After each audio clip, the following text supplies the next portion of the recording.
Hello and welcome to the Social Recruiting Show. I'm Katrina Collier. I'm a social recruiting trainer and speaker. I'm, of course, joined by my gorgeous co-host, Audra Knight, employer branding genius, currently with Blabcat, possibly. I'm trying to see. There she is. He is. I mean, I always get the sex of your cat wrong. I'm so bad. And today we are super, super excited to be speaking to you. This is the last time I'm going to say this because I've been practicing in the green room. Sjamilla? Yeah. We're probably going to call you Mila for the rest. Yeah. Van der Tooren, tech recruiter at Poki. All of those words, it's just too hard. Too hard. So welcome. Thanks for coming on the show. Yeah, thank you. Awesome. Can you give us a little background as to like how you got into recruitment? It's always interesting to hear the different stories. Yeah. Well, I started out in recruitment, I think 3 or 4 years ago. 3, a bit more. And so I'm kind of new into all of this. And I started out at an agency. Didn't know anything about recruitment or tech or anything. And I just started learning myself by reading a lot of all the people probably in this chat and you guys are writing about it on the internet.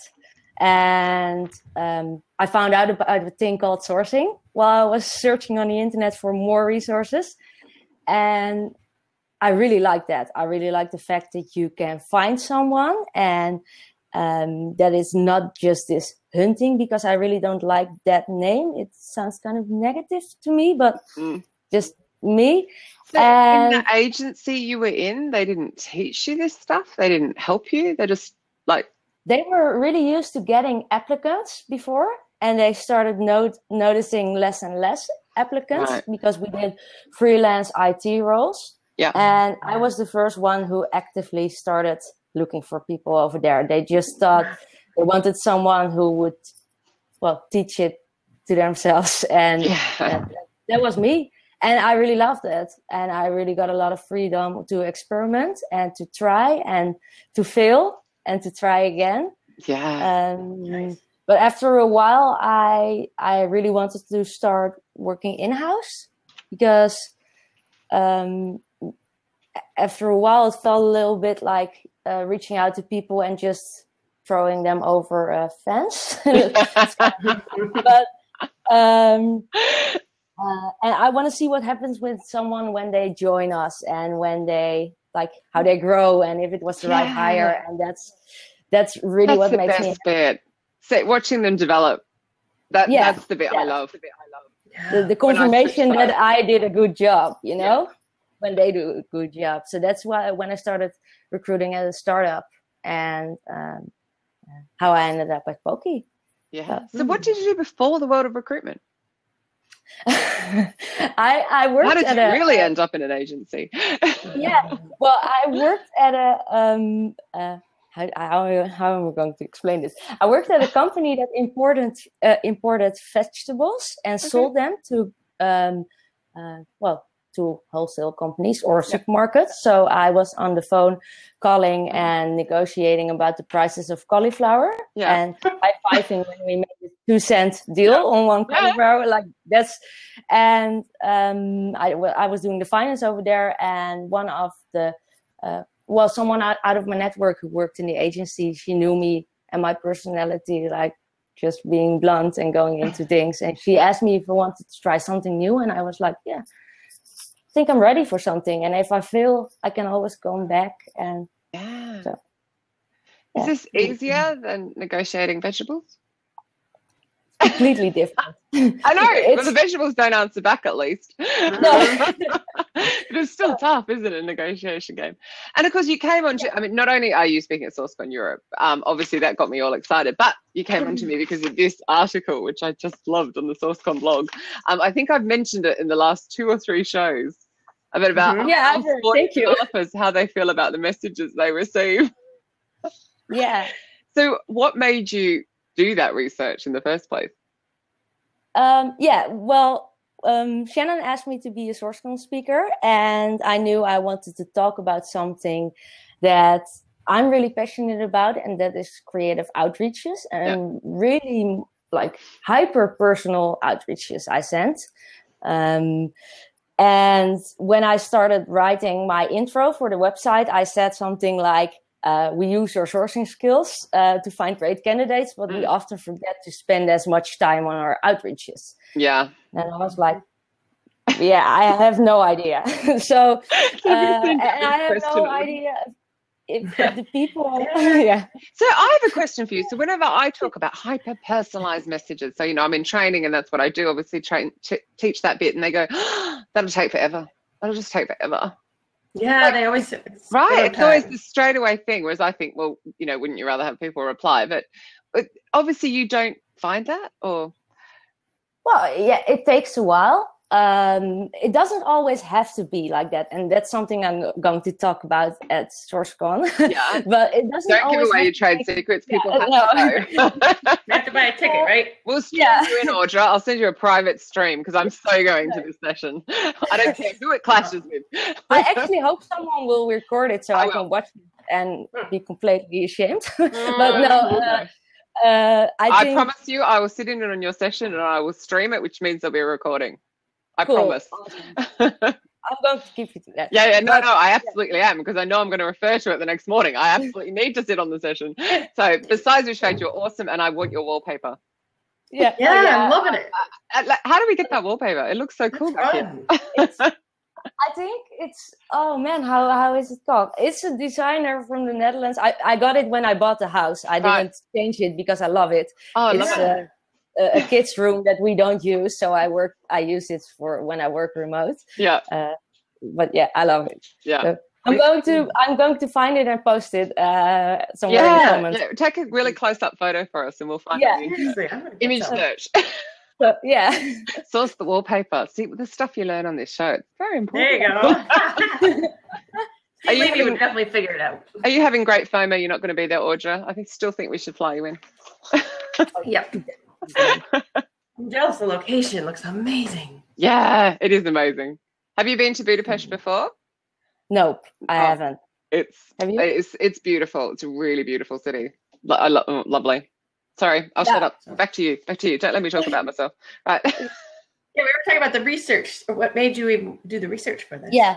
So while I was preparing my talk about creative outreaches, I was kind of afraid of lots of angry people asking me questions about why do you do this and how can you justify spending so much time on an outreach? So, and what if the developers don't care? And I was wondering that myself, like, what if the people really don't care whatever I sent them? So I decided to ask them, and that's that's how this started out. And can I just read one out, like just the first one? Yeah, absolutely. Because the first one is it, in my opinion. People who say they have read your profile and come up with a job that doesn't match it at all. Yeah. It's like, so that's the subject? That's the feedback. Because, of course, if you think about the LinkedIn recruiter spoon feeds you, I looked at your profile and so he's basically saying, so they send me a, whatever job that's not related to my skill set. That's weird. So I just love that. Yeah. So, oh my God, she's found it. Yeah. Heavy. Oh my God. Just copying it. That one. Wow. Paper. Oh my God, you've got a new job, mate. New job. I've got a flat to renovate. So I wonder if Debbie just searched that, or if she knew. She did. I know my way around Google. That's really awesome. That is the best. So how did you ask these people? Was it like a survey, or did you just? Yeah, I did a survey. I used the type form, and I started reaching out to developers I know, and I asked them to share it with their colleagues or in a network, and I shared it with people that I approached before, even if we didn't hire or didn't talk at all. And I really got a lot of positive reactions to that. So, hey, please send me the slide when you're done with your talk. And I just asked them a few questions about what's the, and I'm not going to use that. So I asked them what's the main platform where you get recruiter messages? And 90% responded LinkedIn, and only 10% said email. And I'm not saying but I really don't get that. I thought there's a huge opportunity over there. The user base on LinkedIn is so low. I don't get that. Yeah. And then I asked them, like, on a scale from 0, which is really spammy, to 10, which is non-spammy and really personal, how would you rate the average message you get? And I got from 40 unique responses, I got like a 3.4. My job here will never be done. so that was really interesting to know. And then I asked them a few open questions, like, what's the worst approach you ever received and what made it bad? Yeah. And what's the best approach and what made it good?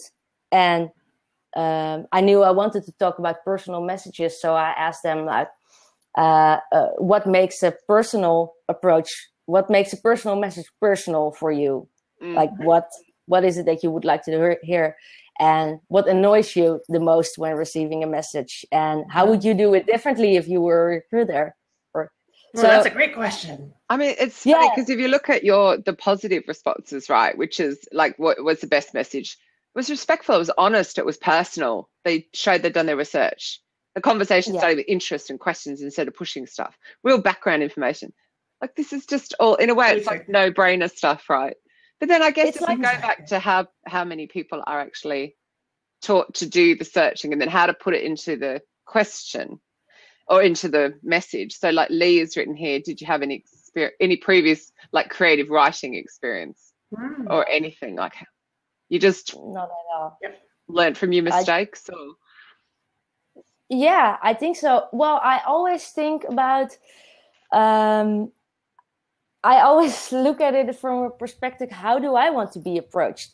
I think that's that's the main thing. How, if someone sends me a message, a vendor or anything, like, or anyone who tries to recruit me, how do I want to be approached? And that's, so I make mistakes, I think, and I absolutely do, but so why is it we don't do it? Why is it we don't do it? Why is it like everyone in the chat's going, yes, it's common sense? Is it a time thing, or do you think I don't know. Just can't be bothered?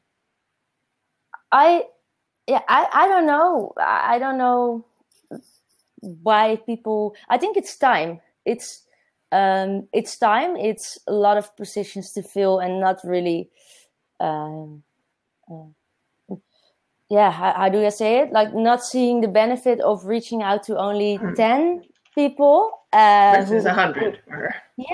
Who, like, I rather spend my time on 10 people and instead of 100 if I get like those 10 people to talk to me and to talk to the company, because, well, I think that's one of the things where Do you think you have an advantage being inside? Because I can see one of the, like, what annoys you the most about recruitment messages, this is a no-brainer as well, like a complete lack of understanding of both the field and my profile.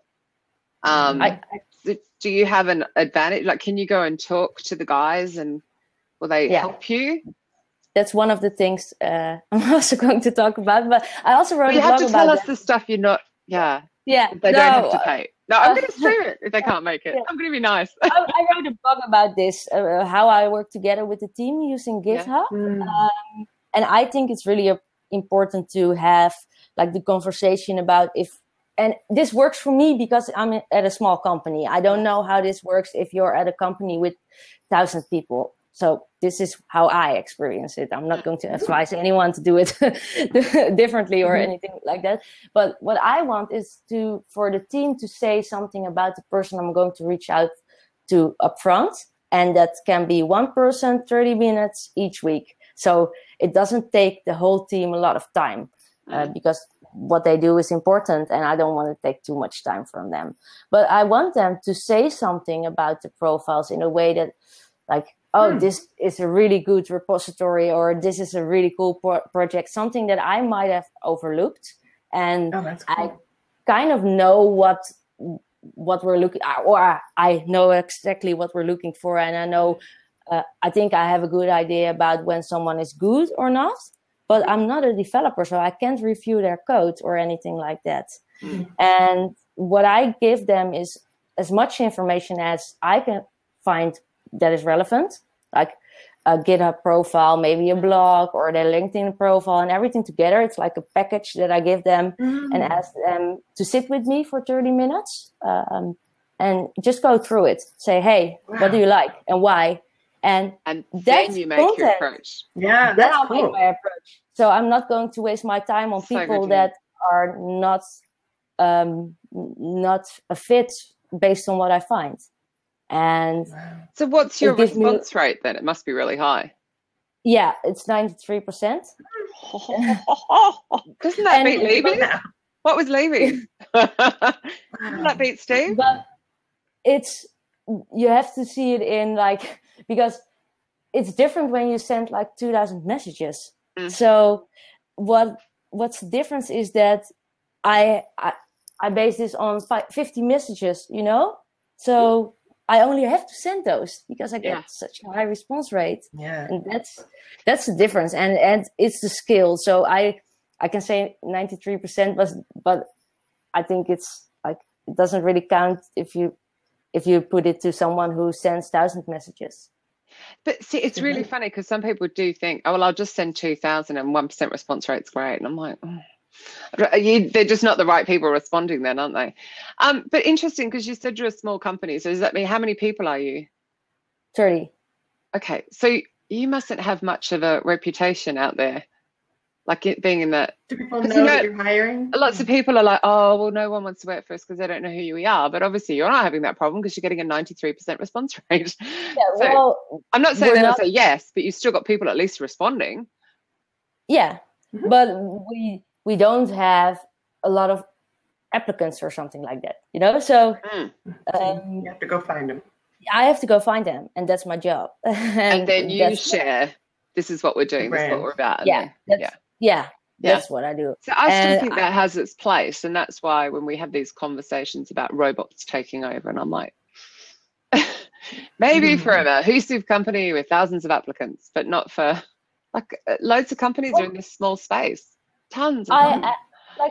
When I asked, because I have the screen next to me, like the things they said in the survey, the things I didn't say before, I asked a few people, like, what would you do differently if you were a recruiter right now at this moment? And some people said, like, I would never automate first contact. I'm like, and they are not stupid. Like the people which we reach out to know when it's a template and know when it's automated, and they also work with recruiters, and that's really you know. So I don't think that's going to. There's my opening. I found it. Because not everyone will be in your session.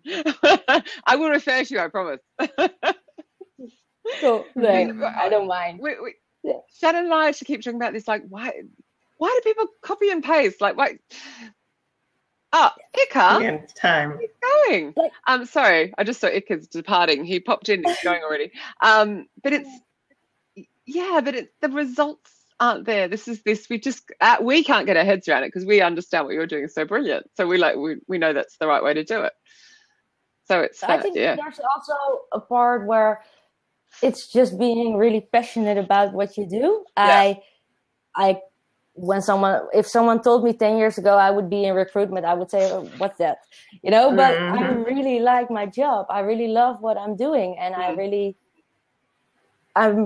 want the right people to find a great job. And if it isn't something for them now, I would keep in touch and talk to them in 6 months. And I wouldn't push a job. Like, I want to be happy in my job. And if someone is not happy, they should leave. And if someone is happy and satisfied, why should I force them to change a position now? Exactly. They will come to me. Yeah. Nice. Lee has a great question there. Go for it. I wanted to know about this too. Yeah, I was going to ask the same thing. I'd love to talk about subject lines because it seems like it's so important when they get 100 emails to get that catchy subject line. So you just write urgent PHP requirement, urgent, yes. Developer, urgent. Great opportunity. Yeah? Hot job. Oh my God, hot job. Hot job. Oh, that's the best. Talent needed now. We've got you covered, Lee. Let's use ours. Now hiring. Harry's got the right idea as well. Opportunity of a lifetime, Debbie. Oh, Mr. Stroud, he'll have brilliant subject lines along the lines of hot bods. I bet he's got hot bods needed now. I think the subject line needs to be it's different every time. At Poki, I usually do something like poki.com and then dash and then something that's sketchy or like something that's... so like it's a web address. Yeah, like more like, hey, they know it's from a company, and then I ask a question or about something they like. What Adriaan says, it's a personal subject line. But what I also did, for example, let's see if I'm typing this right. I'm putting it in the little comments box to see if I understood what you just said. I can like that? Yeah, something like that. Yeah, and most of the time there's an emoji in it. We're a gaming company. Most of the time there's a joystick or something like that. Or it's but another example is, that's funny because some people are like, can't use those. I so think you can, but well, it depends on the company. But I think you can. Depends on the company, like a gaming company, so that totally is legit. If you were like a bank, like I'm going to be myself, and if someone doesn't like that, well, yeah, maybe we're not the right match, or like maybe it's not the right match for the company, you know. So this is how I work, and this is the people like who work. Yeah, but I think you're right as well. And actually, I think the difference between that startup world and the banking world is massive, because you don't want. I'm grossly generalizing here, but you don't really want the developers that work in the big banks to work in a startup environment, because then they might not be happy. They might be a bit too pigeonholed and less adaptive, in my experience. But I'm going back a few years. But they might not like working there because they might want like stability and not want to work in a startup. So you just gotta. But hence they probably don't want an emoji. So no, and that's fine. You know, yeah. I mean, I'm loving the side chat. I don't know if you can see it. They're just talking about the emojis and stuff. It's very cute. You're getting a lot of cheer. I don't know how it is if you're an agency recruiter. I mean, I used to do the same thing when I was in an agency. The thing I really didn't like about working in an agency is calling, and not because I can't do that. I'm really bad at cold calling. So it's horrible. Is that calling HR to get the jobs, or was that calling the candidate about the job? Oh, right. See, that's the bit I love. Yeah, really? Interesting. Oh, I'm ringing you about a job opportunity. Oh my God, how amazing. I could change your life. And I have done that. There are people in my Facebook friends network who go, she changed my life. Oh, really? That's interesting. But may I answer, which is a bit cheeky of me? I've lost the question. Where was the question? Oh, Sophie Grant. What if you're an agency recruiter? You have to let your clients let you on site so that you can work so closely with that tech department that you really get what they do. And then, okay, you mightn't use that as the subject line, the company name, but you will understand so much better that once you're on the phone with them, you can share more. They do have that respect that you're an agency and you can't necessarily say who it is, but if you can at least understand the project and explain it. I think it's really interesting because because in the responses I got, I see that a lot of developers, or I think people in general, don't know the difference between an agency and a corporate or in-house recruiter, and that's fine. I mean, no. I've done both too. But another time, a friend of mine, James, he told me that one of the developers in his company asked him what's the commission he got from hiring people, and he was like, commission? I work here and I'm growing this company, but something like that. And another thing they say, what's the worst approach you received and what made it bad is by phone. Some recruiter once called who apparently, after me asking him, had my phone number from my LinkedIn page, but that's not on LinkedIn. I think what they are saying depends on the role. So you're recruiting developers, right? Yeah. And I've said this 1,000 times, Audra, you've heard it. As you know, they concentrate in a way we will never concentrate. So we shouldn't. If they're in coding flow, you do not want to interrupt them. Oh. You know, so developers know they're the one and only that I wouldn't call. Everyone else, Well, I think I'm bad, but I'm old school. It's not the point that they are being called. It's the point that they are being called and then someone doesn't really get the job. That's like this guy, who is not a PHP developer, he said directly via the phone about PHP. That's like I call a recruiter for a job as my house cleaner. That's literally what he says. And that's really interesting because it's not about like... That must be always a challenge for tech recruiters, that you don't necessarily know the real details, like you said. But I mean, you can still be respectful and learn from them. I think it's so much harder for the agency side as well, because they get pushed further and further back, and it does then become this volume business. And I have walked away, like back in the day, walked away from stuff where I was just too far removed. I couldn't do my job. So this is just a waste of everyone's time. Plus, then you're misrepresenting the company. So hopefully, So what's Lee written here? All recruiters should make it clear up front about who they are and why they're calling, especially in a first-time call. Absolutely. So you just call up and say, hey, I'm so-and-so from this company. I checked out your profile and just jump right into it. Well, we know that you don't. I used to just say, Katrina, hi, it's Katrina. I'm calling from the Searchologist. I'm ringing about an opportunity we have here. I know that you are sitting in an open plan office right now and can't speak, so is now a good time? Should we talk later? But basically, I'm keen to talk to you, and just be really upfront. And half the time they'll take your call if you're really respectful and say who you are. But it requires like a lot of confidence in your. You're really about a job. I'm calling HR to get the jobs. That's the worst thing in the world, in my opinion. Once you have them, calling candidates is great. Hi, got this amazing opportunity for you. I think it's exciting. I absolutely hate it when vendors call, but I guess that is different because they're trying to sell me something. They're trying to sell you something. So when I used to ring HR, it was like that, and it was really tough. Whereas actually, if I was working on a role and I knew the role well, and like, come join us with this amazing team here at Poki, we're doing this, that, and the other. Yeah. But you can't call developers anyway. So if that's the most of your recruitment, no, don't interrupt them. I think that's good advice. Does it matter when you email? Do you only email like a certain different times, or does it not matter? No, I don't really think it matters. I didn't test it enough to really say something about it, so maybe it really matters. I didn't do research on that. I think it really matters that you show interest and like be honest and show that you really did your research. And that's one of the most important things. And have a subject line that like sketchy. Once again, like one time, what was your most creative subject line you've ever sent? When you were just having a brainwave and you just went, "Oh my god, that's it! I love it. Gives me goosebumps."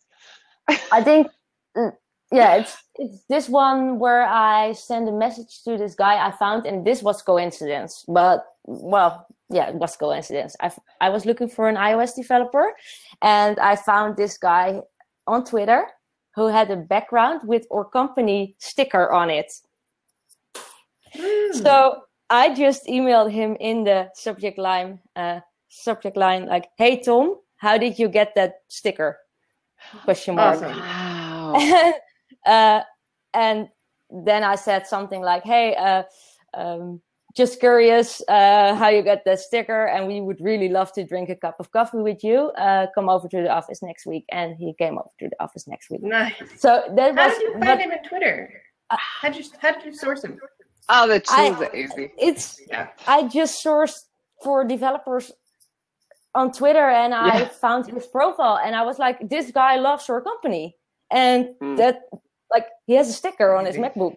We didn't do that. I love you have magic powers. Thanks.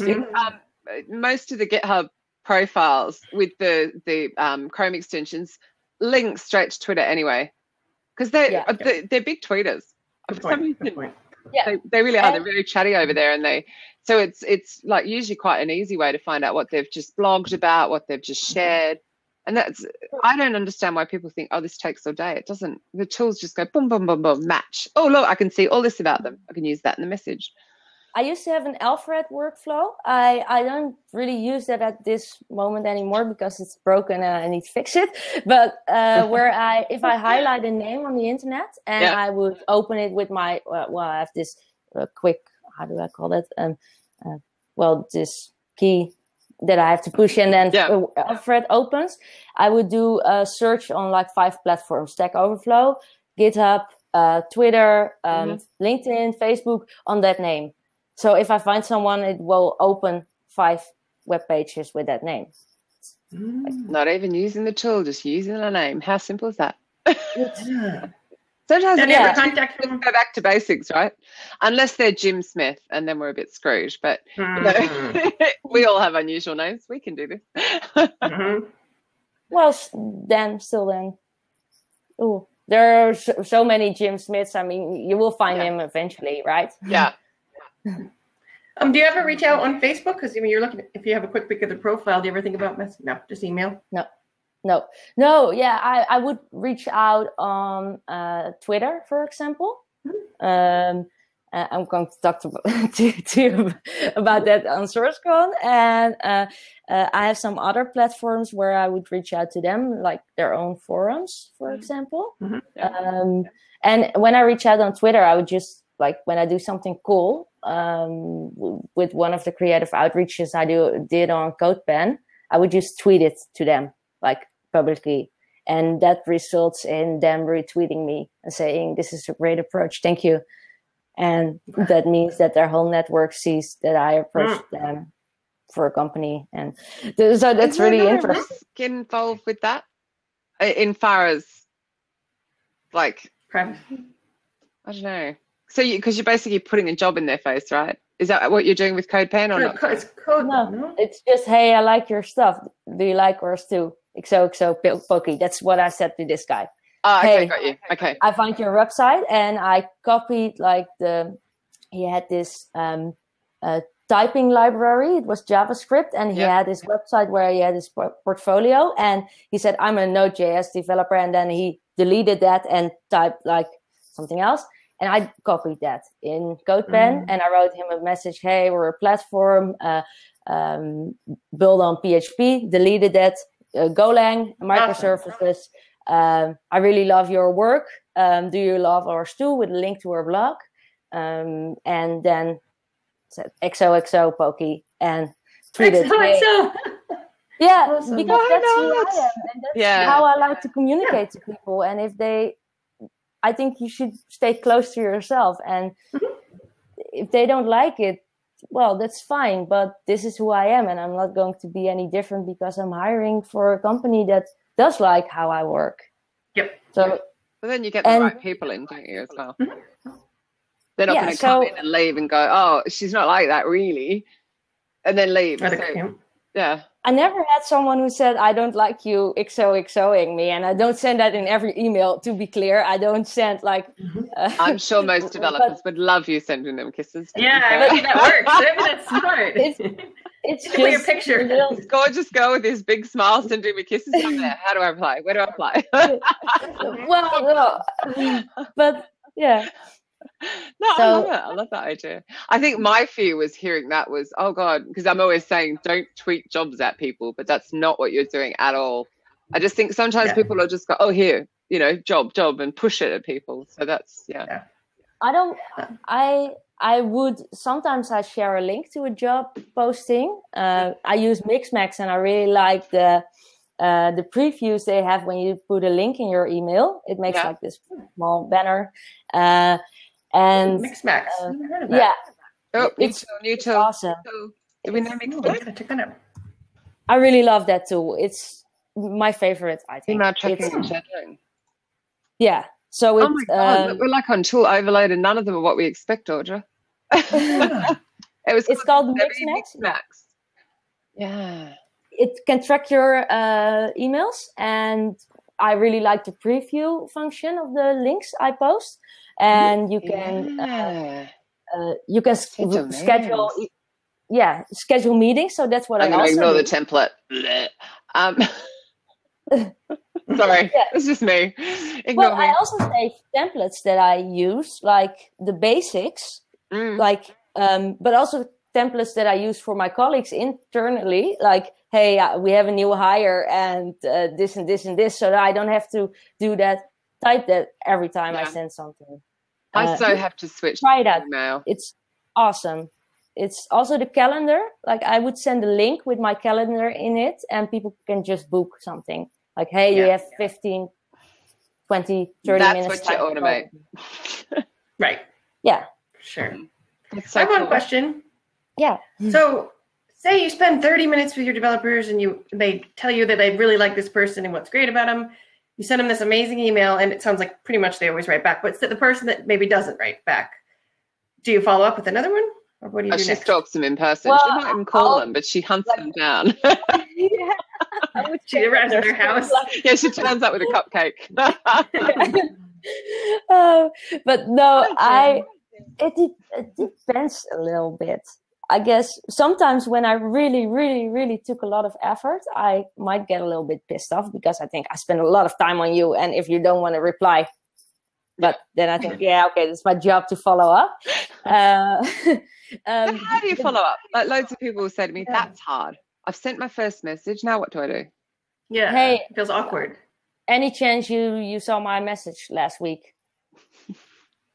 Just follow up, just send that email again and say, no, just forward it, the email you sent before, with like the whole forward thing in the subject or in the line. Hey, did you have any chance to see this email?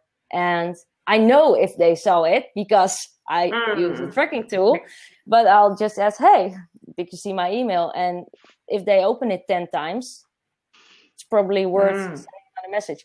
Another thing that's a really good point. Is it's good to know. Most recruiters don't know. I need to switch my email to Gmail. I swear half of these tools don't work on Outlook. Yeah, I don't know if this works on Outlook. I need to get a human being in here to sort that for me. Yeah, maybe some Google AI. Yeah, something. Yeah, okay. Now you're probably going, I'm Gen X, remember? So, yeah. That's really cool. Yeah, well, I think if the follow-up doesn't work, you can always ask your colleague who is in the team to follow up. So that's the next step. Yes. That's genius. Like if you, as a recruiter, don't get a reply or on your outreach, have someone in the team send them an email. Yeah, say, hey, that's so smart. You know? Yeah, I love what Lee's written here. Be politely persistent, always with human humility. And Jim's following that up. Jim Stroud, polite, persistent, key to close candidates. Yeah, completely agree. And I think it's something like certain developers are placed via a referral as well. So you're someone from your team following that up as well is great kudos, isn't it? Or the hiring manager. Your developers trust you as well when they do that. Yeah. Well, I need to be honest. I don't get a lot of referrals from my colleagues because when you sit down with them, they say, "Yeah, no one is good enough." In my contact list, it's always like. But when you sit down with them and go through the LinkedIn or GitHub or whatever, and like I would always say, "Hey, I found this person. Do you know them? Because I saw that you're connected or that they start your project and stuff like that." But and then I would say, "Yeah, that's an interesting person. I can reach out." And that's smart. So you really help them out with it. Yeah, because Lisa, don't you ask for referrals? I think you are in a kind of different way. You're kind of doing the work and then going and saying. Well, I also noticed when I switched to GitHub for building my talent pools, which is an environment the dev team is always in. So it's their environment, and they really like working in an environment that they don't have to log into Lever or whatever. Yeah. And that they started adding people to that list. Nice. Also really interesting because I never asked them to spend like time on it, but they just find someone and they say, "Hey, this person looks cool," because it's easy for them this way. So how do you do that? So there's lists and GitHub. Yeah, have you got into coding territory? Is this way beyond the average sourcer? No. It's just. Is this in your presentation and we're giving stuff away? Yeah, a bit, but we're all gonna have to wait about it, and it's on SourceCon. I will I will find it for you. No, Wait. don't share. If it's a SourceCon special, we can wait. We can wait a month. No, There'll I be don't suddenly mind. 100 more attendees because everyone just wants to know what you just said. Wait, I should find the blog because Yeah, I'd like to read it. what is it? I wrote a blog about it, and it gives a lot of input on why I do this and why I work with the teams and how I use GitHub. And there it is. Thanks, Maria. Awesome. Thank you. And this is I love my that you brought your idea. PA on. Yeah. Yeah. Thank you. You can come again. You're awesome. This is someone you know, right? Yeah, but still. Oh no, it's only the first name though. Ooh, I want to click in. I'm scared I'm going to crash the system. So yeah. Actually, we have some very good sourcing demonstrations in the comments channel this time. Yeah. Wallpaper to articles. The wallpaper, that was That was cool. Yeah. We should do something like that in a hackathon next time. Yeah. I tell you what, I have a place to furnish. I'm going to start getting photos and saying, right, where do I find this stuff? Yeah. Yeah. What dress am I wearing? Yeah. Okay. Yeah. What's the cheapest I can get this flooring at? I'll keep you guys busy. We'll come up with a new hackathon, completely different. Yeah. So, but the reason we used GitHub at Blendle, and again, this is all Timon's credit. It's his idea, and it's not mine, but he didn't want to write a blog, so I did, and asked him if it was okay, because I really love this. And is that it doesn't cost any like extra money, so you don't have to invest in a really fancy ATS, and it really works working together with the team, and it's easy for them. It gives me a really nice overview because it's just what it is and nothing more, and no weird buttons or no weird pages. It's so simple. And when one of the other reasons why we started working on it more, like we started using it more and more for other non-dev related roles too, is that we didn't have any data, like data tracking tools like reply rates and sourcing rates and like the whole funnel. And one of my projects over there was building that. And I kind of went nuts on building a data platform inside Stingy. And you can scrape GitHub easily. And so I could scrape it, put it in an Excel list and connect it to Data Studio and then have all the insights I wanted and more. So what happens with GDPR then? Yeah, I'm dropping the G word. Yeah, I know. It's almost as bad as the B word over here, which you don't have. You can just steal our developers. Yeah. This is something I said the name. This is a conversation killer. No. Well, it is because scraping data is like naughty, but then they won't know you've scraped the data, so it's like. Well, they do if I talk about it and write blogs about it. Yeah.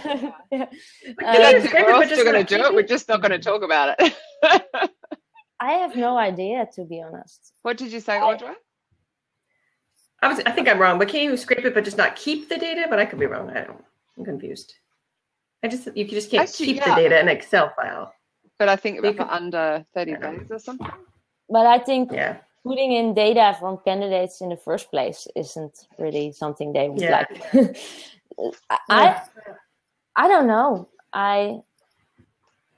The problem with GitHub, I think, and I need to be really honest, I'm late with this, so I didn't do the research. But you have 12 days, or is it 14 days? Yeah, well, that's enough, right? How are you? I may have just written my privacy policy about just before I came on this hour ago. I did the exact same thing this morning. Seriously. And then I'm like, I've already sold out my event that's on the 5th of June. So how does that work? Because they're all their data is going to go to the sponsors. Of course, that's normal, but because that was all done before. And but the date's in the middle of it. Oh God. Anyway, I think people that are GDPR consultants must be making some money because everyone's so confused. I didn't know that there are that many of them. That's even more reason they must be making a lot of money. Yeah. But also, again, it's all before we don't actually know until a court case happens. Yeah. We're not going to know. So, Debbie, if you establish a legitimate interest, then you're good, right? I think so, but I think it's all about holding it. Yeah. Oh, hello, Mr. Martin. You know how to use the tagging key. I didn't know you were there. GDPR consultants and their toolkits, there are plenty in the UK. Yeah. Mm-hmm. But what about the talent pools we've been building for a couple of years now? Just like this isn't the right person at the right time. With them, I think that's when the problem comes. Yeah. Mm-hmm. You need to be regularly keeping in touch with them. Otherwise, it's why you're holding the data. Yeah. So what does it mean for the volume of scraping like 1,000 people and putting them in your technically system? You need to delete them. Technically. I think I'm right. Yeah. Feel free to somebody. I know. Oh, Carrie, bye. Sorry, side channel, distracting me as usual. Yeah. I mean, I'm always saying, because I always think loads of us can get put on the naughty step with LinkedIn. So I'm always like, make sure you download your connections once a month, but make sure you then delete the previous ones. So you're only ever freshly going, well, I'm just in case my account gets closed. I just want to, these are people I've connected to, they've accepted me, but I'm just keeping it for the month. That's how I'm trying to. Mm-hmm. Yeah. Elsa, GDPR is all about transparency. I didn't know you were here either, honey. Hello. And double opt-in, as far as I can understand. You can call them for the initial introduction, but not email. So you can then ask if you can switch over to email. No, I don't think it's about how you contact them. Yeah. I was keeping the data. It's about the holding the data. So to me, I can still go, okay, this is how you find Audra. Here's her contact details. Get in touch with her. I don't think that's such a problem. It's what if you're storing the data unnecessarily. Yeah. Well, we'll have to ask them in your first reach out if they are okay with you keeping their data, I guess. And then you need in touch with them. Yeah. Yeah. Can you just give them the option to opt out, or do you have to ask them to opt in? Because a lot of people won't opt in. That's a tricky part. I think it's you have to ask them the question to opt in. Yeah, that's the tricky part. So, for example, I used to have people book a call in my diary, and that meant they went straight onto my blog email. So now I have to say, oh, look, thanks so much for scheduling a call. Hey, if you want to know more about social recruiting, opt into the blog. Do the double opt-in. And like for people, I need to make sure I do this for future shows, but that tick the box to be kept in touch with. I have to let them know I have a privacy policy, which is here, and that I use MailChimp. So the data may be held in servers in the US, but they've also opted in for security and privacy. So what a pain. That sounds ridiculous to me, Elsa, no offense, but if you're given a business card, for instance, you can call them but not email them. It's yeah. This is this that doesn't sound real to me. Yeah, I've got another GDPR group. I don't want to open Facebook because my live stream will come straight up in front of me and the echo will do my head in. No, if you watch this webinar when you get a chance. Okay. Cool. I don't think anybody really knows. No, and that's the biggest problem. I've been reading about this for the past couple of weeks, and I've been asking people about how they will do this, and people are like, "Yeah, just do it secretly." And I'm serious, like, how are you going to do this? And no one. I think it's about really the knows. Storing. Well, okay, so back to topic, Glenn. What about personal brand? Okay, I'm going to say this right. So, no, it's not. It's gone. Sjamilla. No, whatever. Yeah. Almost. Do what your mum does, Mila. Yeah. Does Mila think this has been a key to her success, i.e. blog social commentary? So personal brand. I do think her very smiley profile picture helps. She looks very approachable. Yep. I'm not sure. I think it does it doesn't block me or anything, so it might help. It doesn't not help, but I am not. Well, of course, I think when someone looks at my profile after I approach them, they might think that I have something to say. I do have something to say, and I mean everything that I say and write. So I think that helps. Yeah. But I'm not doing that because I want them to get back to me. I'm doing that because I have a tendency to complain about those kind of things. The recruiters or the developers complain about too: bad messages, people throwing human beings over a wall and at a client and those kind of things. And one thing that I started... do think that helps. And I do truly think they Google us just like we Google them. I mean, why wouldn't they? You know, in this world of I'm buying something, I look for a review. I'm, you know, going on a holiday, I look for the reviews. I mean, why wouldn't they look you up? So if you're already just writing and being really genuine and really approachable, I'm sure it impacts. I'm sure you get more results when they run that search and go, she looks approachable. I'm not doing that because I want to be approachable. I'm doing that you're just being you. Yeah, I think I have a problem with some things in this industry, and I can complain about it, but I can also say what I think about it. And maybe if I change like 1% of how people think about it, why not? I like sharing it, what I think. And if people don't agree with me, that's fine. Yeah. Well, they must agree with you because you're getting to speak at SourceCon Europe, which is no mean feat. So well done, you. I have no idea why Shannon asked me, to be honest. Really? No, I never asked her. I wanted to ask her in Vegas, but it was kind of awkward, and so I have no idea. But yeah. Being a recruiter that organizes a conference, like she really gets recruitment, so she will like what you're saying. She will like what she's hearing. Were you already blogging before Source? You started blogging on SourceCon? No, I wasn't. I read a lot of stuff on SourceCon, and I followed and I liked a lot of stuff, but I didn't write anything or spoke to her before. But what I used to do were a lot of sourcing games, young, and I'm kind of too driven. So whenever a new one comes out, I always want to be the first who finishes it. So I wouldn't go away from behind my computer until I was like the first or the second or the third who finished it. Hey, where do you find these sourcing games? Oh, Jan, who's on next week. He creates them. Really? Oh, awesome. And they're really left field as well. Like I've gone to do them before and they're like, whoa, it really makes you think. It's like not what you expect. It's good, really good. It's sourcing.games. Yeah. And he's on next week. So you've just done my whole intro for me. Yeah, that's perfect. So I'm not going to say anything more about it. Yeah, that's fun. Yeah, I think he's... And he wrote. I know, my God. Oh, see, that's so embarrassing. I was given books yesterday. He's got buried and he wrote this as well. So he'll be on next week. Well, and I've got a few sourcing ones for you, Audra. It's a thick book, though. My Lord, how long is that book? Yeah, did it actually teach you to be full stack developer? So thick. There's a lot of info. Where did you find her? She's a gem. On the agenda to SourceCon. That's where I found you. Maybe. So this is your first big speaking gig? Yeah, it's the first time I'm going to speak like before more than 5 people. Awesome. So I started, honey. I will send you the TED Talk. Yep. You come find me beforehand, and I'll make sure you're going to take off her shoes beforehand and making sure your weird things he does.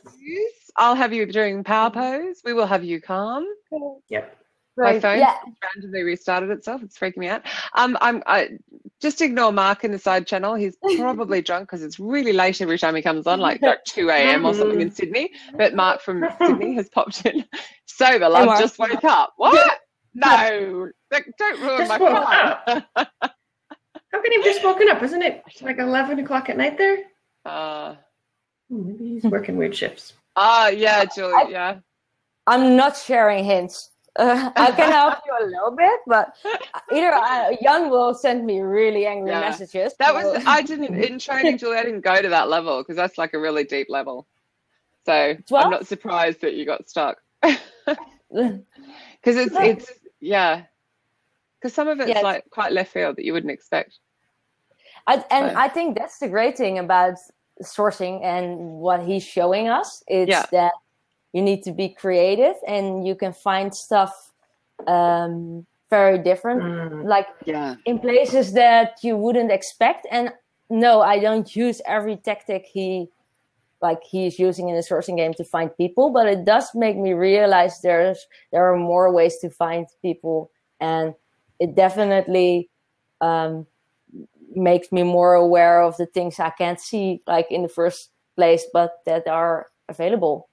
And think that's as good as a sourcer to realize how a browser works and how an URL works and how you can replace something to get something else that gives you more insight. Yeah, that's a lot of it, isn't it? Dropping bits in, trying different ways. As I was talking, and sometimes it's just job title. I was talking to my gorgeous client, and she goes, "Oh, I'm looking for somebody to do whatever." And I went, "Oh, so you're after a fundraising manager?" "Yeah." "Have you tried searching for a fundraising manager?" "No." "Well, you'll find people if you search for the common job title." Bless her, but she'd been given this ridiculous job title by her hiring manager.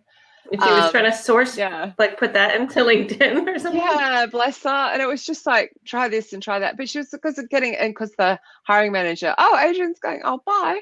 I was wondering why you were all waving. And because the hiring manager was pulling her down, but in a way had led her astray. So sometimes it's like that creative thinking of, well, actually, that might be our job title, but what really could they be using? What else could they be using? And it's all about thinking like the person you're actually trying to attract. Like, what would they use? And maybe we don't need to put skills in. Maybe we need to put sentences in and all sorts of stuff. So I think it's that. I've been trying that. I had a little bit time on my hands, and being on SourceCon in Vegas really got me inspired to do some. I think it was Morgan Allen or Alan Morgan. Sorry, I got confused. He works at NerdWallet, and he did some data. NerdWallet. Oh my God, I want to work at NerdWallet. That's awesome. And so when I came back, I started talking with our data scientist, and I asked him, "Okay, I have this idea, and we need an engineering manager. And what if I find like 100 people who are really great, and I do like natural language processing thing on their profile? Like, what words do they use to describe themselves, and what can I use to?" Hey, Mike, sorry. He was on last week. Yeah, it was amazing. He got me sourcing Steve's intake meetings last week, all week. So I emailed Steve, "You need to tell me about your intake meeting." I need to get Steve right here. Steve. Back on, more to the point. He hasn't been on in years. Yeah. So, sorry. Wow. Thank you for the reminder in the last few minutes. Time. I can't believe this is sponsored. I got so distracted. You were talking about your data scientist and different wording, and so it's so simple. You don't even need to know data science to do stuff to learn like what similarities people have in their profile and how they use their words and how they use things to describe themselves. It's really interesting and so helpful to use natural language in your search. Yeah. Yeah, I do think sometimes we just overcomplicate it. Like even me, I'm saying, use the Chrome extensions, they'll get you to Twitter. And you're like, yeah, I just stick their name in 5 sites. And I'm like, like, there's so many different ways. But if you're just curious and creative. I can't believe we're out of time. How did this happen so fast? Yeah. We get faster every week. We're going to follow up on this SourceCon. Absolutely. Say that again. We're going to follow up on this conversation in a month. We are, because I'm going to quote you in my presentation the next morning. I will make sure I stream it, so it'll get streamed to the Searchologist, because I'm not sure where else I could stream it to. For those that want to see your presentation. Is it the 12th of June? I've forgotten the dates. 12th, 13th, whenever it is. So we'll make sure that people see it. Because not everyone can get there, sadly. Much as you all should just get there. Even you, Mark. You should just come, because otherwise I was talking for like an empty crowd. No, you won't have an empty crowd. I reckon there'll be other rooms with empty crowds. Yeah, you're going to be awesome. I'm going to get you calm beforehand. Thank you. Cool. All right, boys and girls, thank you so much for joining us, and we shall see you next week. Thank you. Thank you, everyone. Nice to meet you, Jan. Yeah, so thanks nice. again. Yeah, thank you so much for coming on. Really appreciate it. Bye. Awesome. Thanks, everyone. Bye.